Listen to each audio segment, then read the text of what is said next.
Very good evening. आप सभी का हमारा YouTube channel English teaching point पे वेलकम है। आज के सेशन में हम लोग class 12 100 marks Hindi pros section का फर्स्ट लेसन, इसका टाइटल है बातचीत।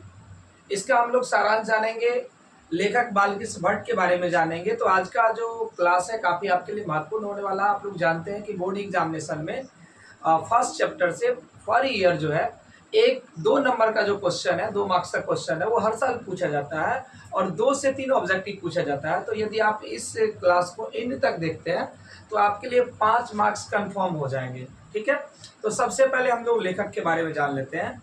जैसा कि आप जानते हैं कि बातचीत एक निबंध है, बातचीत एक निबंध है और यह निबंध कैसा है तो ललित निबंध है। बातचीत एक निबंध है और यह निबंध लिखा गया है बालकृष्ण भट्ट के द्वारा। ठीक है, बालकृष्ण भट्ट का जन्म जो है 1844 में हुआ था, राइट, और 20 जुलाई 1914 को वे इस दुनिया से चले बसे। ठीक है, उनका जो जन्म स्थान था इलाहाबाद उत्तर प्रदेश, उनका जो जन्म स्थान था इलाहाबाद उत्तर प्रदेश।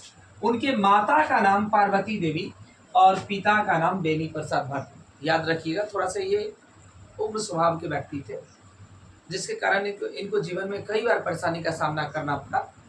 आगे देखिएगा, 1877 में, काफी रियली ऑब्जेक्टिव है, 1877 में उन्होंने एक हिंदी प्रदीप नामक पत्रिका का प्रकाशन प्रारंभ किया था, जो जिसका उन्होंने प्रकाशन लगभग कितना वर्षों तक करवाया, 33 वर्षों तक वो चलाया पत्रिका।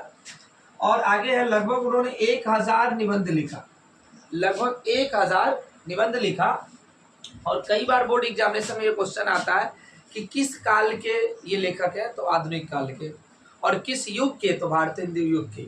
और एक और चीज है, इन्होंने लाला श्रीनिवास दास की संयुक्ता स्वयंवर की कठोर आलोचना की है। तो ये भी आपको ध्यान में रखना है कि कभी कभी हम लोग कंफ्यूज हो जाते हैं कि संयुक्ता स्वयंवर किनकी रचना है। तो याद रखना है, इसका आंसर आप लोग बालकृष्ण भट्ट नहीं दे दीजिएगा। इसका आंसर क्या होगा, इसका आंसर होगा लाला श्रीनिवास दास।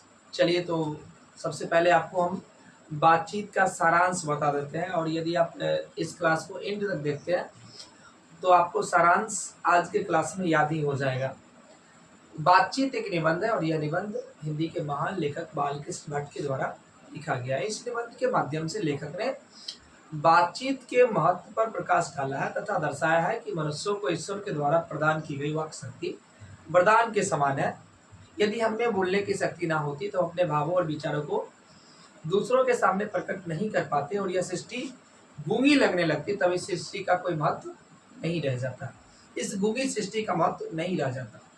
बातचीत के महत्व पर प्रकाश डालते हुए उन्होंने 2 महान विचारकों का विचार प्रस्तुत किया।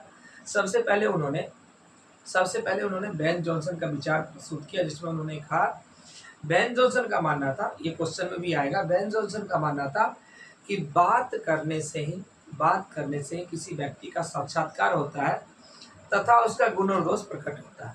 अर्थात जब तक हम आपसे बात ना करें तब तक हम आपकी भावनाओं को, हम आपके व्यवहार के जरिए आपको पढ़ नहीं पाएंगे। तो सबसे पहले बातचीत जरूरी है, व्यवहार के जरिए हम एक दूसरे को रीड कर पाते हैं। दूसरा है एडिशन। एडिशन का मानना था कि 2 व्यक्तियों के बीच बातचीत ही बातचीत का असली रूप होता है, क्योंकि जब 2 व्यक्ति आपस में बात करते हैं तो अपने दिल की बात एक दूसरे को आसानी से कह पाते हैं। लेखक का मानना था खुद से अवाक होकर बात करना ही बातचीत का उत्तम रूप है। इस चैप्टर में आप एक ही चीज और जानेंगे, लेखक एक रॉबिन्सन क्रूसो नामक व्यक्ति का उदाहरण देते हैं। रॉबिन्सन क्रूसो एक नाविक था और उसकी नाव जो है अचानक कह सकते हैं कि कहीं टकरा जाती है समुद्र में, जिसके कारण वो जंगलों में जा गिरता है, टापू में, और 16 वर्षों तक वो जंगल में ही रह जाता है। जब वो 16 वर्षों तक जंगल में रह जाता है तो पहली बार उसे 16 वर्षों बाद एक मानव से मुलाकात हुई जिसका नाम था फ्राइडे। और जब फ्राइडे ने उसे बात करने का प्रयास किया ना, तो उसका जवाब उसने कुत्ता और बिल्ली की भाषा में दिया। अर्थात ये क्वेश्चन ऑब्जेक्टिव में आ सकता है कि रॉबिन्सन क्रूसो ने 16 वर्ष बाद पहली बार मानव वाला शब्द किसके मुख से सुना था, तो उसका आंसर क्या होगा, वो फ्राइडे होगा। ठीक है, ध्यान रखना है, उसका आंसर फ्राइडे होगा। और ये भी आपको ध्यान में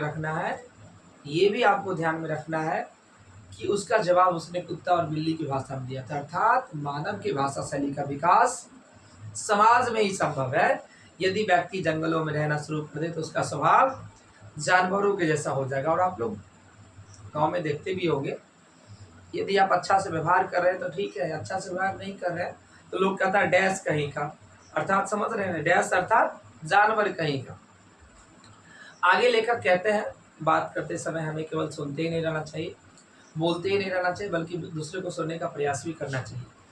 यदि समूह में बात कर रहे हो तो सभी को बोलने का मौका देना चाहिए। यदि अपने दोस्तों से बात कर रहे हो तो कुछ मजाकिया शब्दों का प्रयोग करना चाहिए, लेकिन ऐसी बातें अपने से बड़ों के साथ नहीं करना चाहिए। लेकिन ऐसी बातें अपने से बड़ों के साथ नहीं करना चाहिए।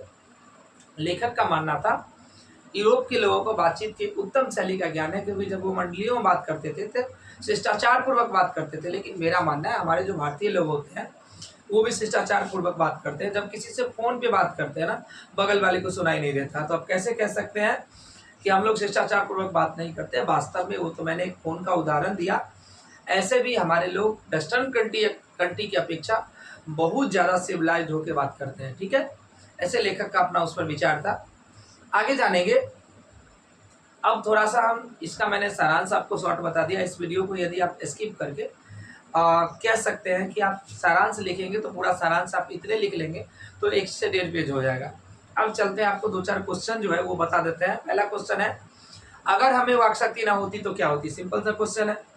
अगर हमें वाक्शक्ति ना होती तो अपने भावों और विचारों को दूसरों के सामने प्रकट नहीं कर पाते, तब यह सृष्टि गूंगी लगने लगती और इस गूंगी सृष्टि का कोई महत्व नहीं रह जाता।